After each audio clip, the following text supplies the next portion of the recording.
جو ہے وہ اپنا کام کریں گے, دنیا کی سیاست میں اپنا رول پلے کریں. ٹھیک ہے, تو ابھی پاکستان نے 72 میں اپلائی کیا. اس کے ساتھ ہی پاکستان جو اپنی فارن پالیسی چینج کر رہا ہے اور پاکستان اپنے نئے دوست ڈھونڈ رہا ہے. ٹھیک ہے, اس میں اسلامی کنٹری سے اس نے ریلیشنز کو پھر سے بہتر کیا. رشیا اور چائنا جو ہے وہ پھر سے اس کے جو ہے وہ گروپ میں شامل ہو رہے ہیں, اس کے فرینڈ سرکل میں شامل ہو رہے ہیں. ٹھیک ہے, اور 1974 ہی وہ ٹائم تھا کہ جس میں پاکستان نے اپنا ایٹمک پروگرام جو ہے وہ باقاعدہ اسٹارٹ کر دیا. ٹھیک ہے, اس پر کام چل رہا تھا لیکن اس نے 74 میں باقاعدہ کام اسٹارٹ کر دیا. تو یہ والا جو فیز 74 تک اگر ہم دیکھیں تو اس میں بظاہر 77 تک تو بہت چھوٹا فیز ہے, لیکن اس میں بہت امپورٹنٹ تین بہت امپورٹنٹ چیزیں ہیں. 73 کا کانسٹیٹیوشن, ٹھیک ہے, اس کے علاوہ جو ہے وہ 74 کی جو ہے یہ سیکنڈ او آئی سی, اور 74 میں ہی پاکستان کا ایٹمک پروگرام کا اس کی اسٹارٹنگ. ٹھیک ہے, اچھا, سیکنڈ او آئی سی جو تھی اس کی امپورٹینس اس لیے بھی تھی کہ اس میں جو مسلم کنٹریز تھے وہ اسلامک الائنس کے حوالے سے جو ہے وہ الائی کرنا چاہتے تھے, اور جو ہے وہ چاہتے تھے جیسے یورپین کنٹریز ہیں وہ ایک دوسرے کو سپورٹ کرتے ہیں لیگلی اور جیسے بھی ٹریڈ کے اکارڈنگ جو بھی ہے اکنامیکلی, تو ایسے ہی اسلامک کنٹریز بھی ایک دوسرے کو سپورٹ کریں, ان کے جو ریسورسز ہیں وہ آپس میں استعمال کریں اور ایک دوسرے کی پراسپیرٹی کے لیے, اس کے ڈیولپمنٹ کے لیے جو ہے وہ کام کریں. ٹھیک ہے, پھر اس کے بعد جو ہے وہ ابھی چیزیں چل رہی ہیں. 75 اور آنورڈ چیزیں ہیں. 77 میں پھر الیکشن ہونے تھے, لاسٹ جو اس کا تھا. اس میں الیکشن سے پہلے پاکستان پیپلز پارٹی تو پارٹیسپیٹ کر رہی تھی, اب کیونکہ وہ گورنمنٹ میں بھی تھے تو زیادہ اسٹرانگ پوزیشن میں تھے, تو اس لیے ان کو ڈیفیٹ کرنے کے لیے جو مختلف 9 پولیٹیکل پارٹیز تھے انہوں نے آپس میں الائنس کیا پی این اے کے نام سے. P N A stand for Pakistan national alliance. ٹھیک ہے, اور ان کا مقصد یہ تھا کہ ذوالفقار علی بھٹو کو جو ہے ٹف ٹائم دیں, ان کو ڈیفیٹ کریں اور اپنی جوائنٹ گورنمنٹ بنائیں. تو اس میں 9 پولیٹیکل پارٹیز اس میں شامل تھی.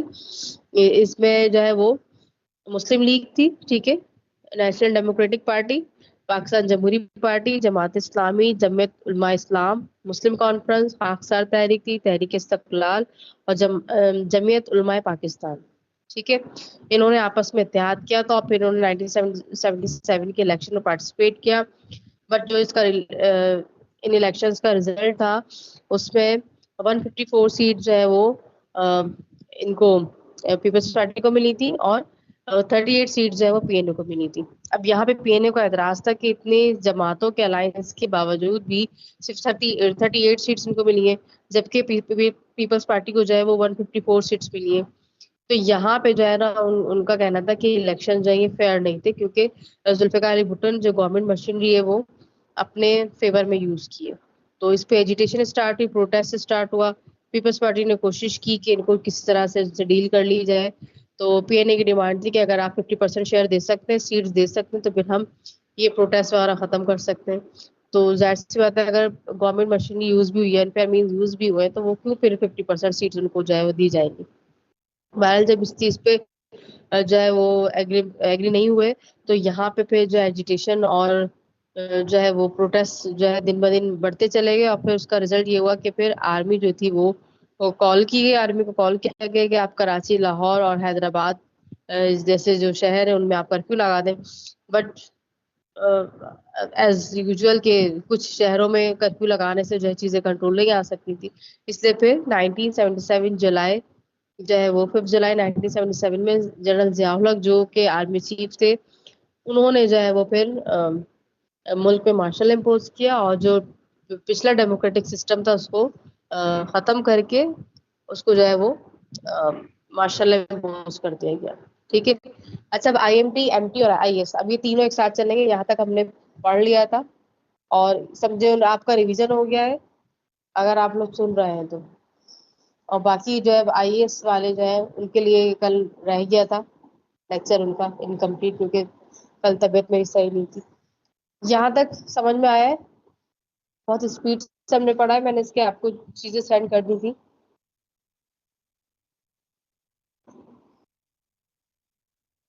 کلاس میں بیٹھے ہیں؟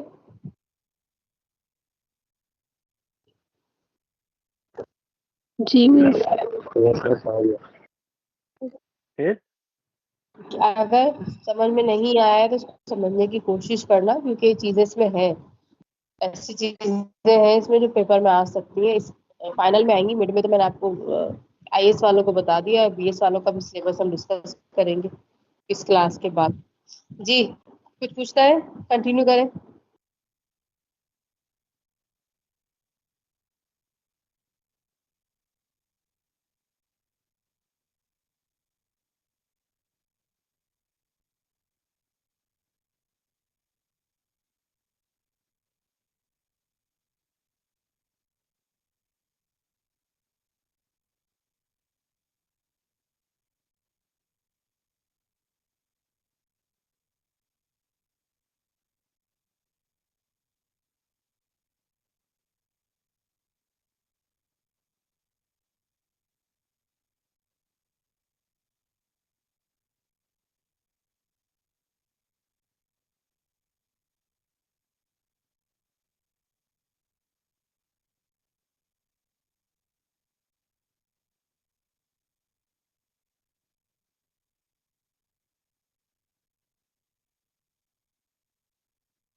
اچھا اس میں دیکھیں آپ کے پاس جو ہے نا, یہ میں نے سلائڈ تو شیئر کی تھی لیکن شاید آپ نے کھول کے دیکھی نہیں, وہ غلط سلائڈس کے پاس انکمپلیٹ ہے. وہ اس کی جالک والا جو فیز ہے, 4th فیز جو ہم پڑھنا ہے, ٹھیک ہے. تو اس میں میں نے یہ پکچر اس طرح سے سینڈ کی, لیکن میں کوشش کروں گی کہ میں آپ کو سلائڈ بھی اس کی شیئر کر دوں, ٹھیک ہے. تو اس میں دیکھیں کہ 5 جولائی 1977 کو جو ہے ماشاء اللہ امپوز کیا گیا ہے. اور جیسے ہر ماشاء اللہ جب امپوز کیا جاتا ہے تو اس میں پھر یہ کہا جاتا ہے کہ just for 90 days minus for 3 months, with in 3 months جو ہے چیزوں کو سیٹل ڈاؤن کیا جائے گا, ایشوز ان کو ریزالو کیا جائے گا تاکہ ڈیموکریٹک گورنمنٹ کو ریسٹور کیا جا سکے. اچھا یہ 90 days یا 3 months کیا ہے, according to the constitution of Pakistan, کہ اگر کوئی گورنمنٹ ڈسمس ہوتی ہے تو جو نیو الیکشن ہے تو وہ آفٹر 60 days مینس 2 مہینے کے بعد, اینڈ اور 3 مہینے سے پہلے جو ہے وہ ضروری ہوتے ہیں تاکہ گورنمنٹ اسٹیبلش ہو جائے. تو جب مارشل گورنمنٹ بھی آتی ہے تو وہ 3 مہینے کا ٹائم, 3 مہینے کے اندر جو چیزوں کو ریزالو کیا جائے گا. وہ الگ بات ہوتی ہے کہ 3 مہینے میں اپنے لیگل اور ایتھیکل ریزن جو ہے وہ ڈیفائن کر کے مزید اسٹیج ہے وہ کر لیتے ہیں, ٹھیک ہے. تو یہاں پہ بھی میں نے آپ سے کہا کہ 3 months کے حوالے سے بات کی جا رہی, بٹ اب اگر آپ اوپر سب سے اوپر محمد Zia ul Haq, 3rd martial law, July 1977 to August 1988, almost 11 years تقریباً, ٹھیک ہے, یعنی 3 مہینے اور 11 سال. تو اب اس پہ ظاہر سی بات ہے 11 سال کے اسٹے کے لیے تو بہت کچھ کرنا پڑا ہوگا. تو یہاں پہ پھر آپ دیکھیں کہ محمد ضیاء الحق save the country from a political catastrophe by imposing martial law on 5th July 1977. Historically speaking, it was the 3rd martial law of Pakistan since 1958. تو یہ جب سے پاکستان بنا تھا اس وقت سے لے کے اب تک جو ہے وہ پاکستان کا 3rd مارشل لا تھا. اب اس 1988 تک اگر آپ کاؤنٹ کریں 47 سے, تو کتنے سال تک ڈیموکریٹک گورنمنٹ رہ سکی آپ کے پاس؟ تو ہارڈلی جو ہے وہ اسٹارٹ کے 10 years آتے ہیں 47 سے 58, وہ 11 years ہو گئے آپ کے پاس. اس کے بعد پھر جو ہے وہ 72 سے لے کر اور 77 تک, ٹھیک ہے, 5 سے 6 سال وہ ہوگا آپ کے پاس. تو تقریباً 17 سال جو ہے آپ کے پاس ڈیموکریٹک گورنمنٹ رہی. اس کے بعد جو ہے موسٹلی اس پورے دوران 88 تک بات کر رہے ہیں ہم, تو اس میں جو ہے زیادہ تر ماشاء اللہ گورنمنٹ جو ہے وہ رہی, کیونکہ جو ڈیموکریٹک پارٹس یا آپ کی جو ڈیموکریٹک لوگ تھے وہ اس ڈیموکریٹک سسٹم کو صحیح چلانے میں ناکام رہے. اس میں یہ بھی ہو سکتا ہے کہ یہ ان لوگوں نے خود ان لوگوں کو انوائٹ کیا جنہوں نے انہیں کی گورنمنٹ کو جو ہے وہ ڈسمس کر دیا, اور پھر وہ جو ڈیموکریٹک سسٹم تھا وہ صحیح طرح سے کنٹینیو نہیں ہو سکا, ٹھیک ہے. اب اس میں جب ضیاء الحق نے اقتدار سنبھالا یا مارشل لا امپوز کیا, تو اب کیونکہ ظاہر سی بات ہے جب مارشل لا امپوز کیا جاتا ہے تو اس کا افیکٹ جو آپ کے کانسٹیٹیوشن پہ ہوتا ہے.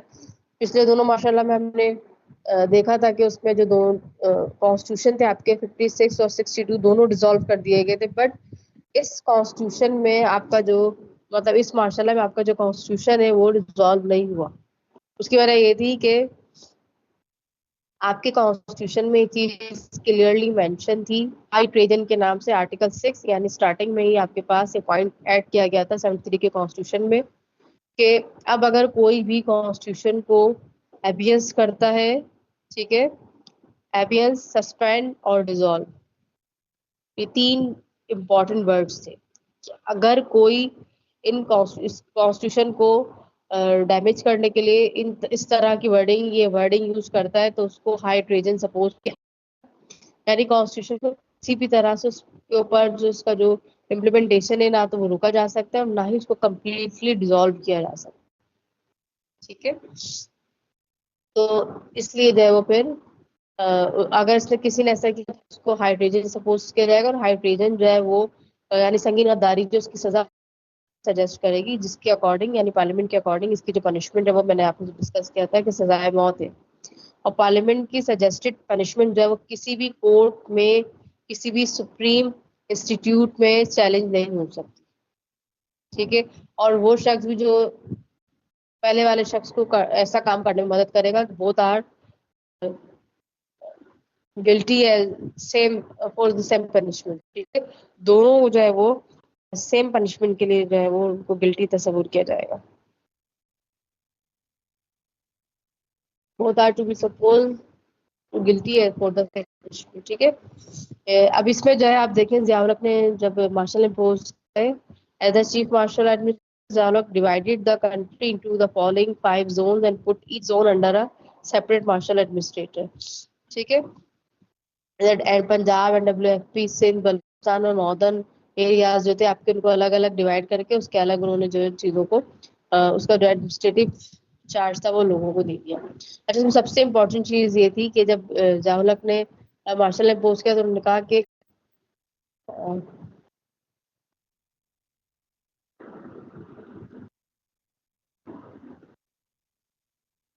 کہ جو الیکشن تھے 1977 کے اس پہ جو انفیئر مینس کا جو ٹیگ لگایا گیا تھا کہ انفیئر مینس یوز کیے گئے ہیں اور یہ فیئر الیکشن نہیں تھے، تو اس پہ جو ہے وہ اکاؤنٹیبلٹی پروسیس یعنی احتساب کا عمل جو شروع کیا جائے گا اور کوشش یہ کی جائے گی کہ جلد سے جلد جو ہے الیکشن کروا دیے جائیں.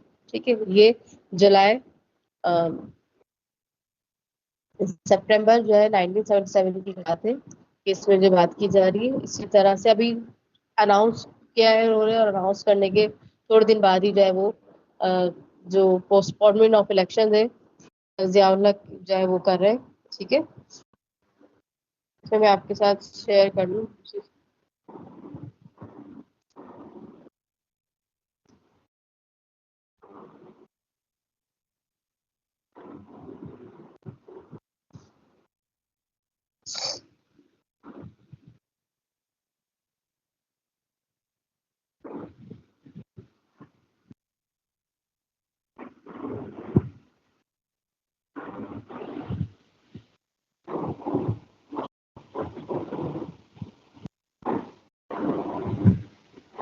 اب اس میں دیکھیں کہ جو الیکشن ہے وہ پوسٹ پون ہو رہے ہیں آپ کے پاس. وہ کہہ رہے ہیں کہ کیا کہا جا رہا ہے اس میں کہ جو 15 سپٹمبر کو جو الیکشن ہونے تھے کیونکہ ابھی اکاؤنٹیبلٹی پروسیس جو ہے وہ کمپلیٹ نہیں ہے اور وداؤٹ اکاؤنٹیبلٹی پروسیس جو ہے وہ کمپلیٹ کیے ہوئے الیکشن کرانا جو ہے یہ ملک کے عوام کے ساتھ جو ہے جسٹس نہیں ہوگا.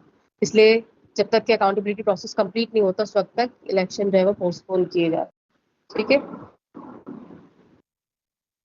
In an address to the nation on 15 September 1977, General Zia-ul-Haq announced the postponement of the general elections, which were to be held on 18 October 1977, continuing his speech, she said. ٹھیک ہے، تو جو 18 اکتوبر 77 کے الیکشن ہونے تھے اس کو پھر انہوں نے سپٹمبر میں اس کو پوسٹ پون کرنے کی اناؤنسمنٹ کر دی. اچھا، دوسرا آپ دیکھیں اس کے بعد کیا ہو رہا ہے کہ ایگزیکیوشن آف ذوالفقار علی بھٹو. ذوالفقار علی بھٹو جو ہے ان کو اریسٹ کیا گیا تھا 3 سپٹمبر 1977 میں. ٹھیک ہے، اور ان کے اوپر کیا چارجز تھے؟ ان کے اوپر چارجز تھے کہ نواب محمد احمد خان جو ایک پولیٹیکل فگر تھے اور ان کا جو ہے ان کے مرڈر کے چارجز جو ہے وہ ذوالفقار علی بھٹو کے اوپر لگے ہوئے تھے. اور ان چارجز کے اکارڈنگ جو ہے ان کو اریسٹ کیا گیا تھا. ٹھیک ہے. اچھا اس میں نواب محمد احمد خان جو تھے یہ ایک پولیٹیکل فگر تھے اور یہ جب ذوالفقار علی بھٹو ایوب خان کی گورنمنٹ کا حصہ تھے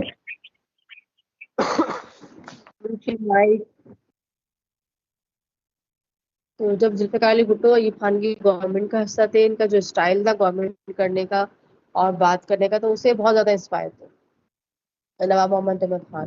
اور ان کی خواہش تھی کہ اگر جیسے کوئی پولیٹیکل پارٹی بناتے ہیں یا ایک جو ہے کام کرتے ہیں تو یہ پھر ان کے ساتھ جو ہے کام کریں گے. تو جب 1967 میں پاکستان پیپلز پارٹی بنی تو نواب محمد احمد خان جو انہوں نے ان کو جوائن کیا.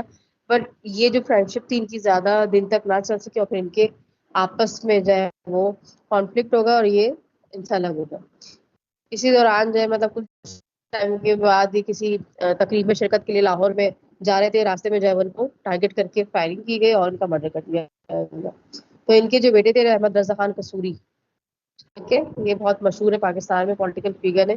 احمد رضا خان قصوری جو ہے انہوں نے FIR جو ہے لانچ کی اور اس میں ذوالفقار علی بھٹو کو نامنیٹ کیا گیا تھا. ٹھیک ہے. اب اس وقت تو یہ کیس نہیں چلا, اس پہ بات نہیں, لیکن جب یہ رجیم چینج ہوا اور اس کے بعد جو ہے وہ پھر مطلب گورنمنٹ چینج ہوئی, ذوالفقار علی بھٹو کی گورنمنٹ ختم ہوئی, تو پھر اس کیس کی میں جو ہے وہ کیس کی چارجز کے اکارڈنگ ذوالفقار علی بھٹو کو اریسٹ کیا گیا. ان پہ کیس چلا اور یہ کیس جو ہے لاہور ہائی کورٹ, کیونکہ لاہور میں تھا, لاہور ہائی کورٹ میں چلا. اس پہ جو ہے وہ ایک لاہور ہائی کورٹ کے جو تھے جسٹس مولوی مشتاق, انہوں نے اس کیس میں جو ہے وہ ذوالفقار علی بھٹو کو پھانسی کی سزا سنائی. ٹھیک ہے. اب ان کے جو لائر تھے مسٹر یحییٰ بختیار, انہوں نے جو ہے وہ کیونکہ ہائی کورٹ کا فیصلہ تھا تو وہ ان کے پاس آپشن تھا کہ سپریم کورٹ میں جو ہے وہ اس کو اپیل کر سکتے تھے سزا کے خلاف. تو انہوں نے جو ہے وہ اپیل کی مارچ 1978 میں, اور جب انہوں نے اپیل کی تو اس کے رزلٹ میں جو ہے وہ اپریل 1978 کو جو ایک فل بینچ بنایا گیا, اس میں تقریباً 9 ججز شامل تھے. اور اس بینچ نے جو اس کی ہیئرنگ اسٹارٹ کی تو تقریباً یہ 20 مئی 1978 سے لے کر 20 اگست تک ہیئرنگ چلتی رہی. اور اس میں جو جسٹس تھے, چیف جسٹس سپریم کورٹ کے جسٹس انوار الحق اور باقی ادر جسٹس میں شامل تھے, انہوں نے جو ہے وہ اس پورے کاروائی کے بعد پورے جو ہے ہیئرنگ کے بعد جو ہے وہ کہا کہ جو لاہور ہائی کورٹ کا فیصلہ ہے وہ صحیح ہے. ٹھیک ہے. اچھا یہاں پہ اور اس کے بعد پھر 4 اپریل 1979 کو جو ہے ان کو ہینگ کر دیا گیا ذوالفقار علی بھٹو کو قتل کے الزام میں.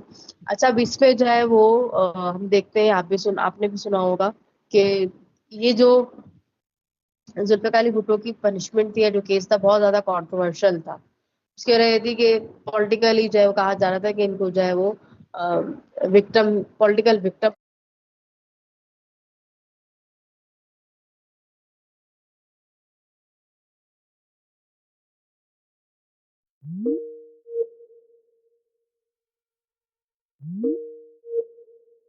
چیزیں بھی شامل تھی. ٹھیک ہے. ذوالفقار علی بھٹو جو ہے وہ خود بھی اپنے جو ان کا کیس چل رہا تھا, جو ہیئرنگ ہو رہی تھی, وہ اس سے خود بھی سیٹسفائی رہے تھے. ان کے وہ اپنے جو چیف جو ان کے جو لائر تھے ان سے بھی وہ کسی حد تک ایک وقت پہ جو ہے وہ ناراض ہو گئے تھے. اور ذوالفقار علی بھٹو جو ہے وہ نہیں چاہتے تھے کہ وہ as a president Pakistan Zia الحق سے جو ہے وہ اپیل کرے کہ ان کی پنشمنٹ جو ہے وہ ختم کر دی جائے. ٹھیک ہے. اچھا یہاں پہ پھر یہ سعد احمد بار بار کیوں ایڈمٹ ہو رہے ہیں بھائی, کیوں بار بار آ رہے ہیں کلاس میں؟ سعد, ابھی میں نے 2 دفعہ ان کو ایڈمٹ کیا, یہ پھر آ گئے ان ویریفائڈ, اس کو میں ڈینائی کر رہی ہوں.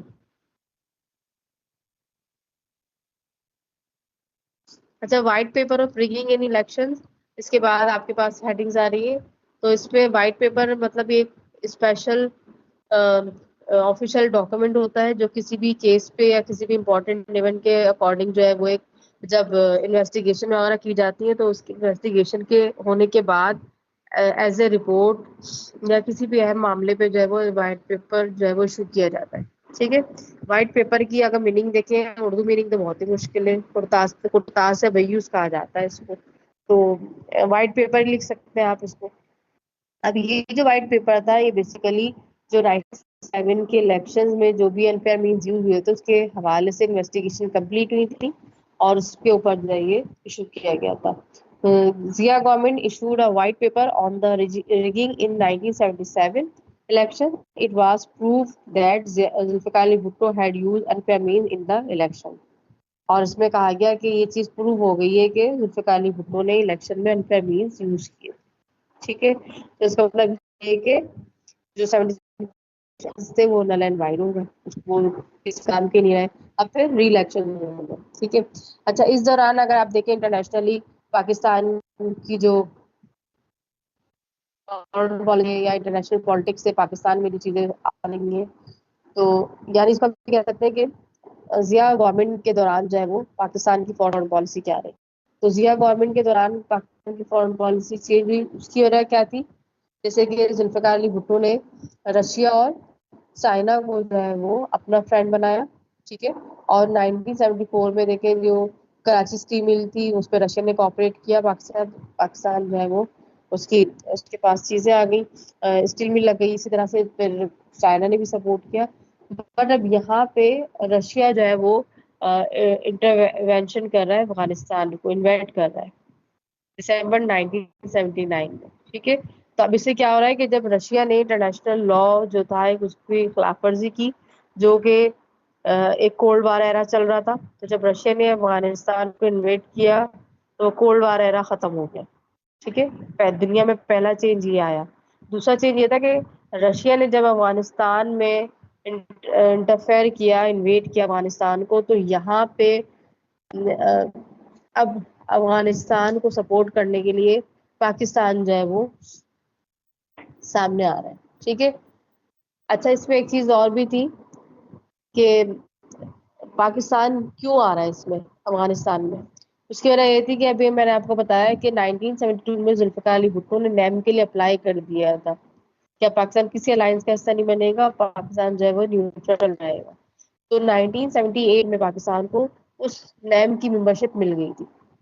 تو پاکستان کی جو فارن پالیسی تھی وہ تو چینج ہو گئی, اس کا پیریڈ چینج ہو گیا. ٹھیک ہے. تو اکارڈنگ ٹو یا ایز اے ممبر آف نیم کے ممبر ہونے کی حیثیت سے پاکستان جو ہے وہ افغانستان کو سپورٹ کر رہا ہے, اناؤنس کر رہا ہے کہ پاکستان جو ہے افغانستان کی سپورٹ کرے گا. پہلی ریزن بتائے گا کہ وہ کیونکہ اسلامک کنٹری ہے, ہمارا جو اسلامک بھائی ہے یہ, اور دوسری وجہ یہ تھی کہ پاکستان کیونکہ نیم کا حصہ تھا, تو ایز اے ممبر آف نیم اگر کوئی بھی بڑا ملک, بڑی طاقت چھوٹے ملک پہ حملہ کرتی ہے تو پھر جو نیم کی ممبرس کنٹری ہے وہ چھوٹے ملک کی جو کہ مظلوم ہے, جو وکٹم ہے, اس کی ہیلپ کرے گی. ٹھیک ہے. یہاں تک سمجھ آیا ہے؟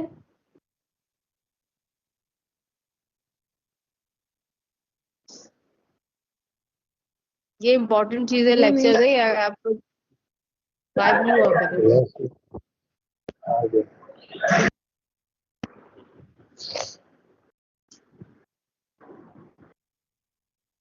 بس جب افغانستان کی ہم مدد کرتے تھے تو پھر وہ اب کیوں ہمارے ساتھ ہی بغاوت کرنے پہ تلے ہیں اور لڑائی وغیرہ. ایک منٹ.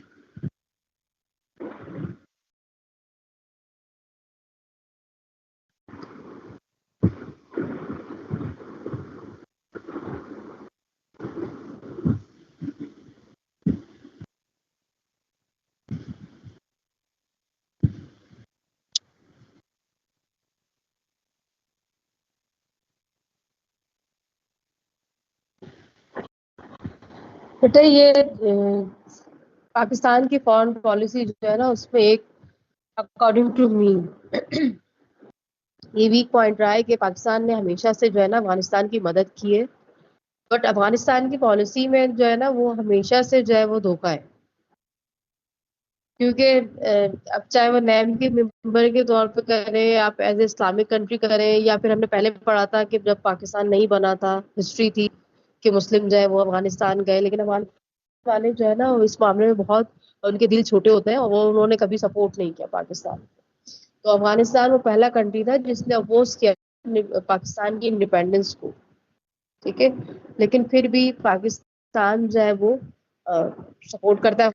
اچھا, اس میں پھر ایسا نہیں ہے کہ پاکستان کو کوئی اپنا فائدہ یا بینیفٹ نہیں ہوتا, اس کا اپنا کوئی پرسنل, تو اس میں یہ ہوتا ہے کہ پاکستان کو بھی کچھ نہ کچھ مل رہا ہوتا ہے نا. تو اسی طرح سے جب اب پاکستان جو ہے, کیا وہ اتنا بڑا ملک تھا کہ وہ اکیلے افغانستان کو سپورٹ کر لیتا, وہ بھی رشیا کے اگینسٹ میں. تو یہاں پہ لازمی سی بات ہے کہ کوئی اور بھی ہوگا نا جو اس کو سپورٹ کر رہا ہوگا.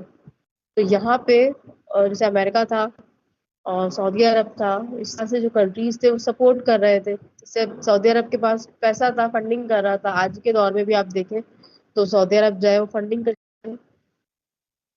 اسی طرح سے امریکہ جو تھا وہ ویپن وغیرہ اس نے سپلائی کیے. تو امریکہ کا مفاد کیا تھا اس میں؟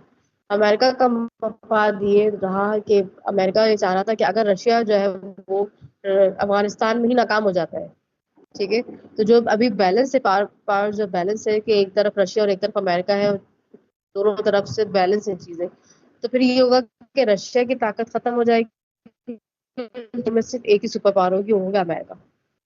تو اس لیے اس کو پھر یہاں پہ موقع تھا کہ وہ پاکستان کو سپورٹ کرتا, پاکستان کے تھرو جو ہے وہ اپنے اس مقصد میں کامیاب ہو جاتا. اور سعودی عرب ہمیں پتہ ہے کہ زیادہ تر جو اس کا ٹریڈ کے حوالے سے اس کا اتنا زیادہ ڈیفینس پہ جو ہے اس کو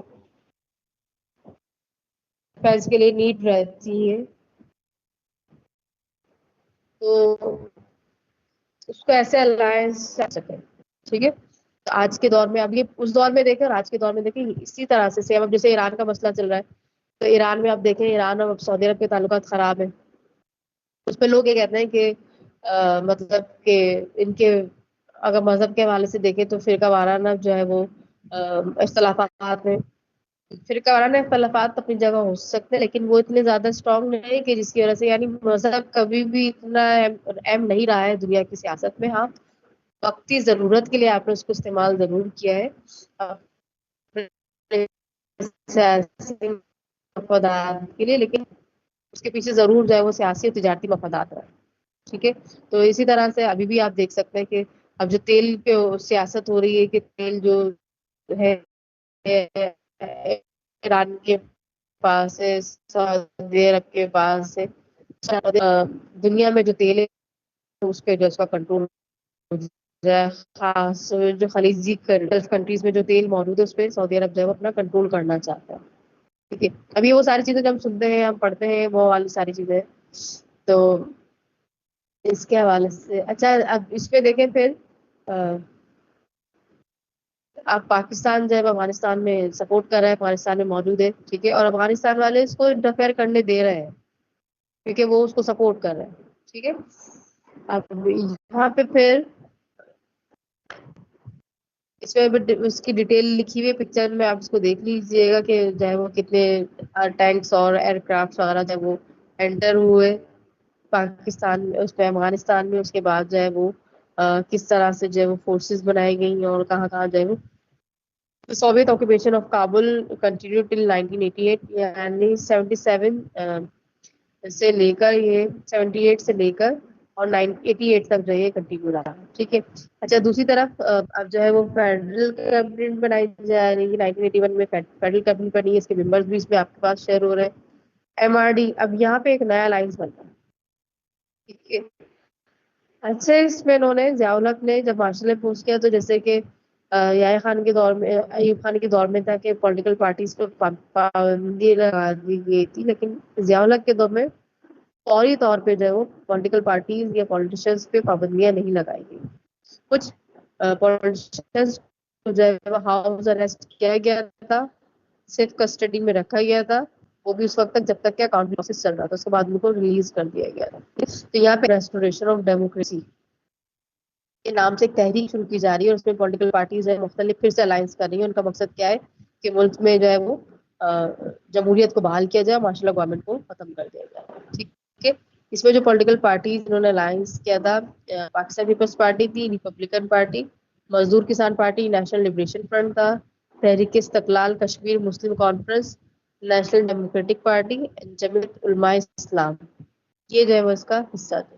ٹھیک ہے, اور اس کے جو ہیڈ تھے وہ اظہر خان, سردار شیرباز مزاری,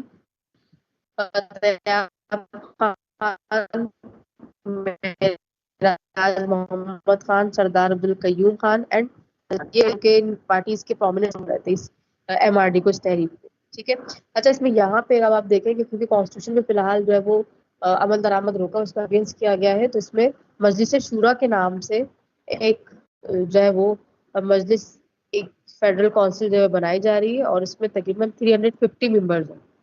ٹھیک ہے.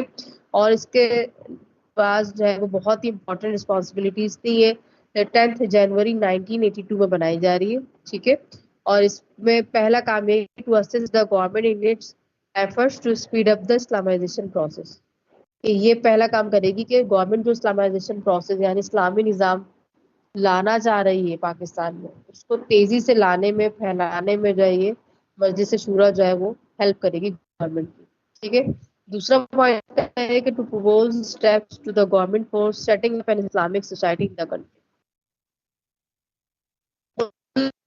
میں اسلامی معاشرہ بنانے میں کیا چیز ہو سکتی ہے, کون سے ہیلپفل ہو سکتے ہیں, اس حوالے سے جو ہے وہ گائیڈ لائن بھی پرووائڈ کرے گی اور ہیلپ بھی کرے گی گورنمنٹ کی. ٹھیک ہے. ملک میں اسلامائزیشن پروسیس کو اسپیڈ اپ کرنا ہے. ٹھیک ہے. اس کا کام پہلا کام.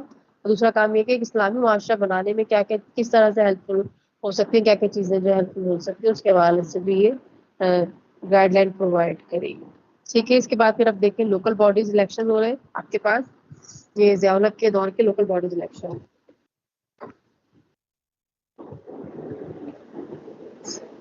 جہاں تک کلیئر ہے.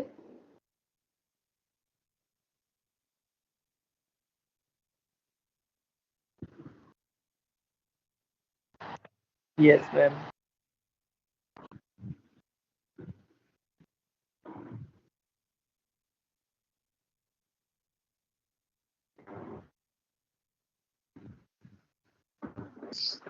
یہ میں بکس آپ کو اس لیے سینڈ کر رہی ہوں کیونکہ سلائڈس میں بناؤں گی تو پھر میں آپ کو دے دوں گی. اب اس پہ دیکھیں لوکل باڈیز الیکشن ہو رہے ہیں, یعنی جو بلدیاتی نظام ہے اسی طرح سے ایوب خان نے جو ہے وہ جو بی ڈی سسٹم کے نام سے انٹروڈیوس کروایا تھا, یہ لوکل باڈیز الیکشن جو ہے اس کو کاؤنٹ کر رہے ہیں. یحییٰ خان کے دور میں نہیں ہو سکتا تھا کیونکہ اس دور کے حالات جو ہے زیادہ خراب تھے. ٹھیک. یہاں پہ یہ 93 ہے اور اس کا جو ریزلٹ آیا ہے کہ 71,767 ممبرز جو تھے مختلف میونسپل کارپوریشن کے وہ اس میں الیکٹ ہونے. ٹھیک ہے. پھر اس کے بعد پولیٹیکل پلان آف ضیاء رجیم. اب اس میں دیکھیں کہ اب کے آنے کا تھا, انہوں نے اناؤنس کیا تھا کہ ہم ملک میں جو ہے وہ تھوڑے سے ٹائم کے لیے آئے ہیں اور ڈیموکریٹک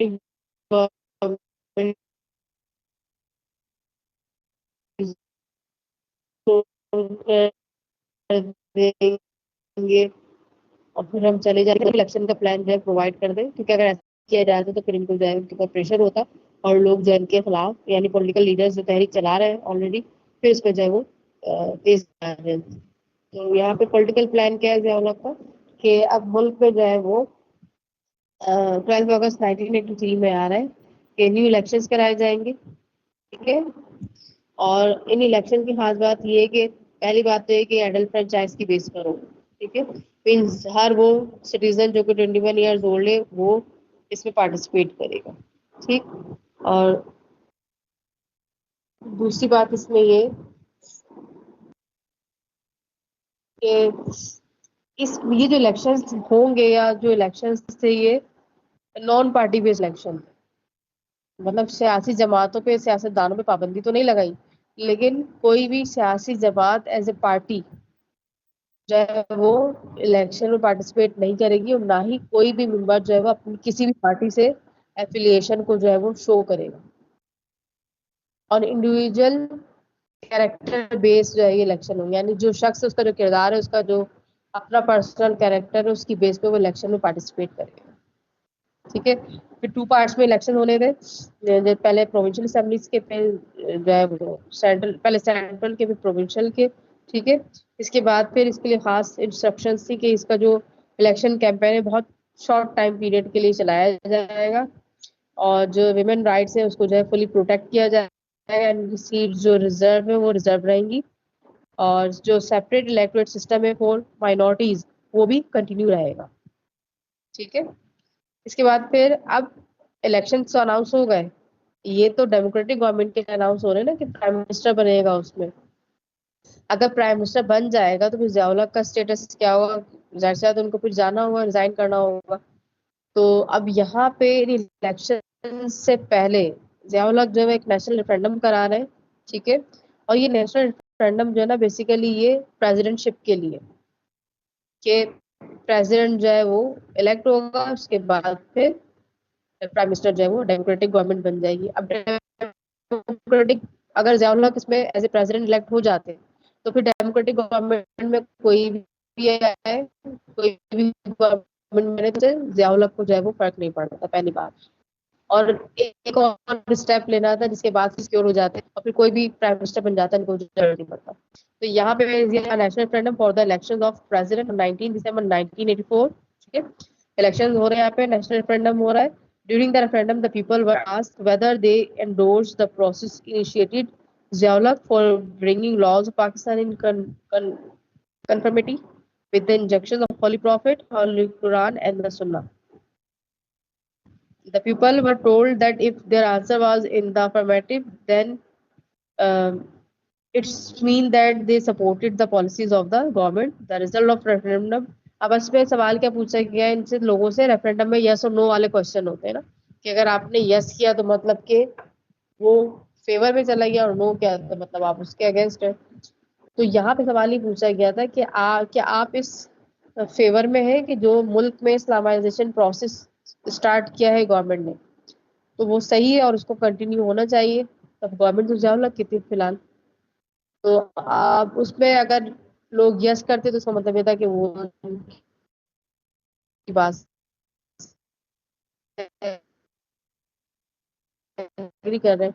تو جو اسلامائزیشن پروسیس تھا, جو جس پہ اسلامک جو رولز ریگولیشن تھے اس کو بہت زیادہ اسٹرکٹلی جو اس کو فالو کروایا جا رہا تھا. ٹھیک ہے, تو لوگ جو ہے وہ کہتے ہیں کہ بھائی جو ہے لوگ نماز سے پابند ہو گئے,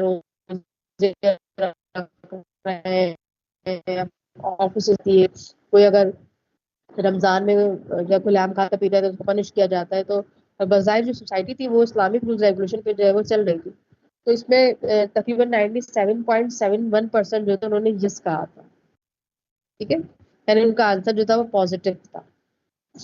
اور باقی جو ہے وہ مطلب 3% لوگ ایسے تھے جنہوں نے اس کو ڈینائی کیا ہوگا. تو اس کا مطلب یہ ہوگا کہ کلیئر مینڈیٹ تھا, کلیئر جو ہے وہ آنسر تھا کہ ضیاء الحق جو اس وقت لیڈ کر رہے تھے, ہیڈ کر رہے تھے گورنمنٹ کو, ان کے جو انیشیٹوز تھے ایز اے اسلامک گورنمنٹ اور for the Muslim government Islamic society, تو وہ اس کو لوگ چاہتے تھے کہ وہ کنٹینیو رہے. تو یہاں پہ جب ریفرینڈم میں جو 7% جو ضیاء الحق لیگلی سیکیور ہو گئے, انہوں نے اپنے آپ کی پوزیشن کو لیگلی سیکیور کر لیا for the president ship of Pakistan. ٹھیک ہے,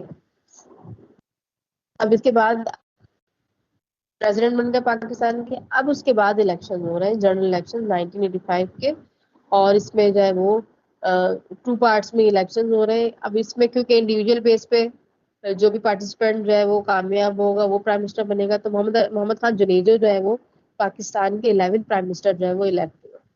ٹھیک ہے, اور اس کے بعد مختلف لوگ تھے جو کہ منسٹریز ان کے ساتھ انہوں نے بنائی, ان کی کیبنٹ بنی. اب یہاں پہ محمد خان جنیجو جب اپنے الیکشن کیمپین چلا رہے تھے تو انہوں نے لوگوں سے یہ پرومس کیا تھا کہ وہ ملک سے ماشاء اللہ جو ہے وہ ختم کروا دیں گے. تب یہاں پہ پھر جب وہ پرائم منسٹر بن گئے تو انہوں نے ضیاء الحق سے ڈیمانڈ کی کہ اب بھائی اب الیکشنز بھی ہو گئے, پرائم منسٹر بھی بن گیا, تو ملک میں ماشاء اللہ کا جواز تو ختم ہو گیا. تو یہاں پہ ضیاء الحق کی ایک کنڈیشن تھی کہ اگر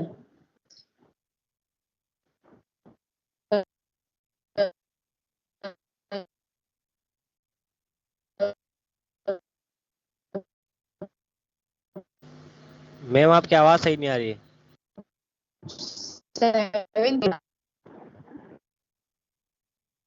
کیا ہو رہا ہے آواز کو؟